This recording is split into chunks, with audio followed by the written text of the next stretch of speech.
সময়টা ছিল শরতের এক অন্ধকার রাত। বুড়ো ব্যাংকার তাঁর পড়ার ঘরের মধ্যে যাওয়া আসা করছিলেন, আর মনে করছিলেন ঠিক 15 বছর আগের এক শরতের সন্ধ্যার কথা।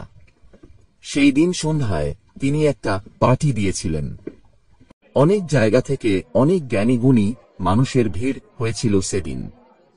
সেই আড্ডায় অনেক মজার বিষয় নিয়ে কথা হচ্ছিল। হঠাৎ একসময় কথা উঠে ক্যাপিটাল পানিশমেন্ট বা মৃত্যুদণ্ড নিয়ে।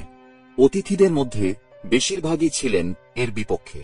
তারা সবাই বলেছিলেন এ ধরনের শাস্তি হল অনৈতিক, আর দেশে মৃত্যুদণ্ডের পরিবর্তে যাবজ্জীবন কারাদণ্ডের প্রচলন করা উচিত। আমি আপনাদের সাথে রাজি হতে পারলাম না। আমার মতে যাবজ্জীবন কারাদণ্ড থেকে মৃত্যুদণ্ড অনেক বেশি নৈতিক, কারণ মৃত্যুদণ্ড আসামিকে এক নিমেষেই শেষ করে দেয়, কিন্তু যাবজ্জীবন কারাদণ্ডে আসামির মৃত্যু হয় তিল তিল করে, বছরের পর বছর ধরে। এই কথা শুনে এক 25 বছরের তরুণ আইনজীবী বলে উঠেন, দুটোই হল সমানভাবে অনৈতিক, কারণ দুটোর উদ্দেশ্যই হল মেরে ফেলা। দেশ কোনো ঈশ্বর নয়, আর যার কোনো কিছু সৃষ্টি করার ক্ষমতা নেই তার ধ্বংস করারও অধিকার নেই।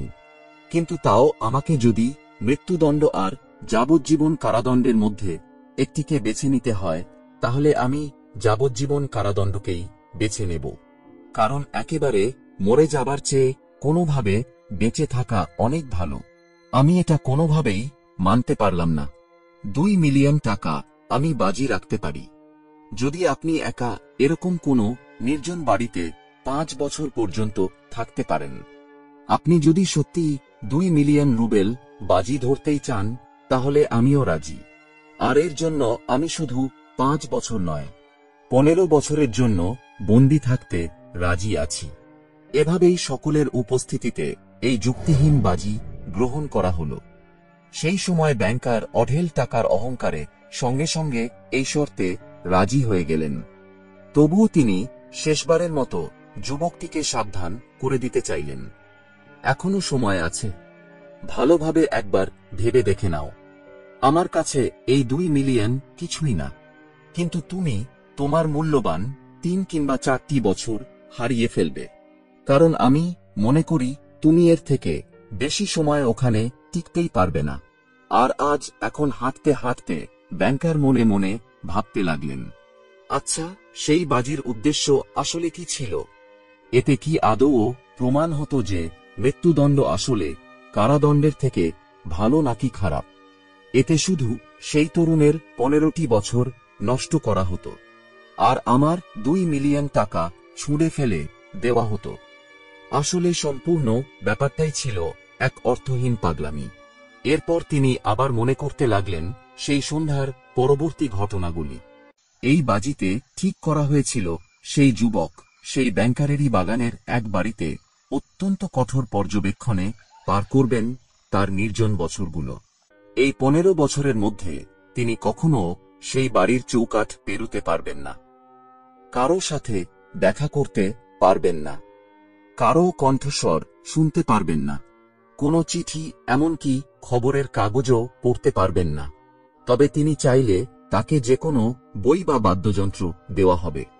তিনি চিঠি লিখতে পারবেন, মদ্যপান আর ধূমপানও করতে পারবেন। বাইরের জগতের সঙ্গে তার সংযোগ হবে শুধুমাত্র একটি জানালার মাধ্যমে। সেই জানালা দিয়ে তার চাহিদা মতো বই, মদ ইত্যাদি সবই তাকে পৌঁছে দেওয়া হবে। 1870 সালের 14 নভেম্বরের রাত 12টা থেকে শুরু করে 1885 সালের 14 নভেম্বর রাত 12টা পর্যন্ত তাকে বন্দী করে রাখা হবে। তিনি যদি এই 15 বছরের মধ্যে কোনো শর্ত ভাঙার চেষ্টা করেন, এমনকি শেষ সময়ের হয়তো 2 মিনিট আগেও পালানোর চেষ্টা করেন, তাহলেও তিনি হেরে যাবেন, আর ব্যাংকারের 2 মিলিয়ন টাকা তিনি আর পাবেন না। তার বন্দী জীবনের প্রথম বছরে তিনি একাকিত্ব আর হতাশায় ভুগছিলেন। তার বাড়ি থেকে দিন-রাত পিয়ানোর সুর শুনতে পাওয়া যেত।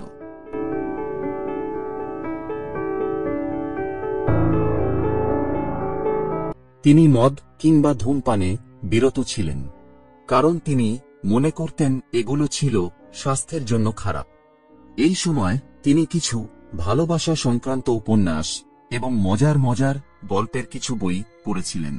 দ্বিতীয় বছর তার ঘর থেকে আর পিয়ানোর আওয়াজ শোনা যায়নি। এই সময় তিনি শুধুই ক্লাসিক বইগুলো পড়েছিলেন। পঞ্চম বছরে তার ঘর থেকে আবারও সুর শোনা যেতে লাগল।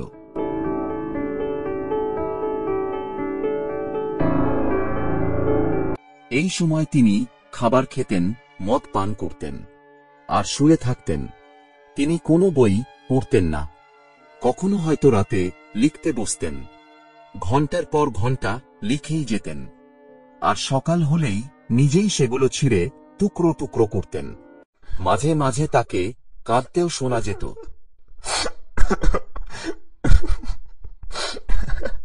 তিনি তার ষষ্ঠ বছরে ভাষা, দর্শন ও ইতিহাস নিয়ে পড়তে শুরু করলেন। তিনি তার পড়াশোনার মধ্যে এতটাই ডুবে গেলেন যে তার এইসব বইয়ের চাহিদার যোগান দিতে ব্যাংকারকেও বেশ কষ্ট করতে হতো। তিনি 4 বছরের মধ্যে 600 ভলিউমের মতো বই পড়লেন। সেই সময় ব্যাংকার তার কাছ থেকে একটা চিঠি পেয়েছিলেন, যাতে লেখা ছিল, ডিয়ার জেলার, আমি আপনাকে এই চিঠিটা 6টি ভাষায় লিখেছি। দয়া করে যারা এই ভাষাগুলো জানেন তাদের এই চিঠিটা দেখাবেন এবং তাদের পড়তে বলবেন। যদি তারা এর মধ্যে কোনো ভুল না পেয়ে থাকেন, আমার অনুরোধ থাকবে আপনি যেন তখন বাগানে এসে বন্দুকের একটা গুলি ছোড়েন।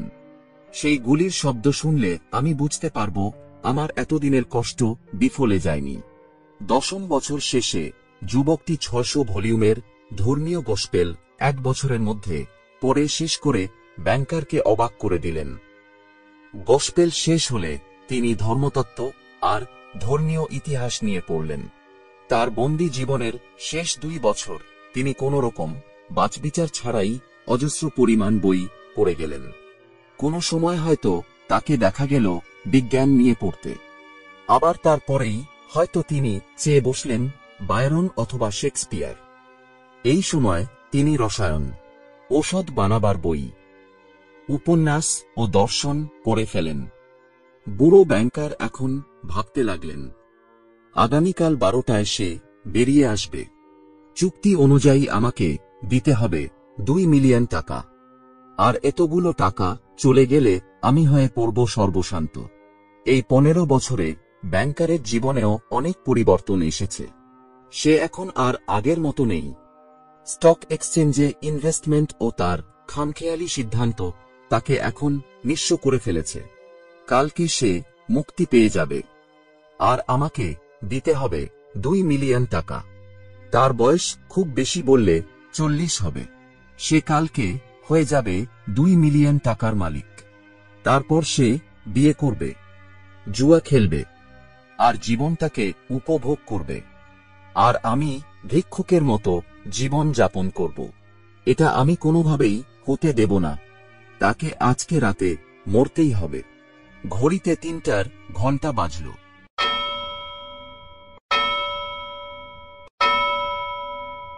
সেই সময় বাড়ির সবাই ঘুমিয়ে পড়েছে। এমন সময় হাড়ে হিম ধরা শীতের রাতে সেই ঘরের চাবিটা নিয়ে ব্যাংকার সেই ঘরের দিকে গেলেন। বাগানে ছিল কনকনে ঠান্ডা আর গভীর অন্ধকার। তিনি দারোয়ানকে ডাকলেন, কিন্তু কোনো শব্দ পেলেন না। অন্ধকারে ধীরে ধীরে তিনি বাড়িটার সিঁড়ি দিয়ে উঠলেন এবং সেখানটা পেরিয়ে ভিতরে ঢুকলেন। অন্ধকারে মাচিসের আলোতে তিনি বন্দির ঘরের দরজার কাছে গেলেন। ব্যাংকার সেই ছোট জানালাটি দিয়ে উঁকি দিলেন ঘরের ভেতরে। ঘরে টিন টিন করে জ্বলছিল একটি মোমবাতি। বন্দী বসেছিলেন টেবিলের সামনে। ব্যাংকার চাবি খুলে ভেতরে ঢুকলেন। ব্যাংকার দেখলেন সেখানে চারিদিকে শুধু অজস্র বই। তিনি ভাবছিলেন এখনই হয়তো উঠে পড়বে সেই ব্যক্তি, কিন্তু তার কাছ থেকে কোনো শব্দ নেই। ব্যাংকার ধীরে ধীরে সেই ব্যক্তির কাছে গেলেন। সে টেবিলের ধারে চুপচাপ মূর্তির মতো অটল ও অনড় হয়ে বসেছিল। তার শরীর ছিল কঙ্কালের মতো। ব্যাংকার ভাবতে লাগলেন কিভাবে তাকে মারা যায়। এমন সময় তিনি দেখলেন টেবিলের উপর একটা চিরকুট পড়ে আছে। তিনি সেটা পড়তে শুরু করলেন। সেটাতে লেখা ছিল, আগামীকাল 12টায় আমি আবার আমার স্বাধীনতা ফিরে পাব অন্য সব মানুষের সাথে চলাফেরা করার অধিকার। এই 15 বছরের বন্দি জীবনের সময় আমি অনেক বই পড়েছি, অধ্যয়ন করেছি, নিজেকে উন্নত করেছি। আমি এখন আর সাধারণ মানুষের মতো পৃথিবীকে দেখতে চাই না, যেখানে বাহ্যিক সম্পদই সবকিছু। আমার কাছে এখন সমস্ত বাহ্যিক ভোগবিলাস অর্থহীন মনে হয়। আমি শিখেছি শান্তি, আত্মসম্মান এবং আধ্যাত্মিক জ্ঞানই জীবনের আসল মূল্য। আমি যখন প্রথম এই বাজি শুরু করেছিলাম, তখন মনে করেছিলাম যে 2 মিলিয়ন রুবেল আমার জীবনের সমস্ত কিছু হয়ে উঠবে। কিন্তু এখন আমি জানি সেই অর্থ আমার জীবনের জন্য একদম অপ্রয়োজনীয়। আমি এখন বুঝতে পেরেছি এই 15 বছরে যে জিনিসগুলো আমি শিখেছি তার তুলনায় 1 কোটি রুবেলও মূল্যহীন। তাই 2 মিলিয়ন রুবেল আমি অস্বীকার করছি। কালকে আমি ঘর থেকে নির্ধারিত সময়ের 5 ঘন্টা আগেই বেরিয়ে যাব আর ভেঙে দেব সেই চুক্তির শর্ত। বুড়ো ব্যাংকার কাগজটা রেখে দিলেন টেবিলে আর কাঁদতে কাঁদতে সেখান থেকে বেরিয়ে গেলেন। তিনি নিজের বাড়িতে আসলেন, শুয়ে পড়লেন বিছানায়। কিন্তু তার কান্না আর অনুভূতিরা তাকে জাগিয়ে রেখেছিল অনেকক্ষণ পর্যন্ত। পরের দিন সকালে দারোয়ান দৌড়ে এসে খবর দিল, লোকটা সেখান থেকে পালিয়ে গেছেন। ব্যাংকার তখনই তার দারোয়ানের সাথে বাগানবাড়ির দিকে যান আর দেখেন সত্যিই তিনি আর সেখানে নেই। তিনি সেই কাগজখানা তুলে নেন, যাতে সেই লোকটি অস্বীকার করেছিলেন সেই 2 মিলিয়ন টাকা। আর বাড়িতে গিয়ে সেটা তিনি ঢুকিয়ে দিলেন একটি সুরক্ষিত সিন্দুকে, মানুষের অযথা অহেতুক যত কথা এড়াতে।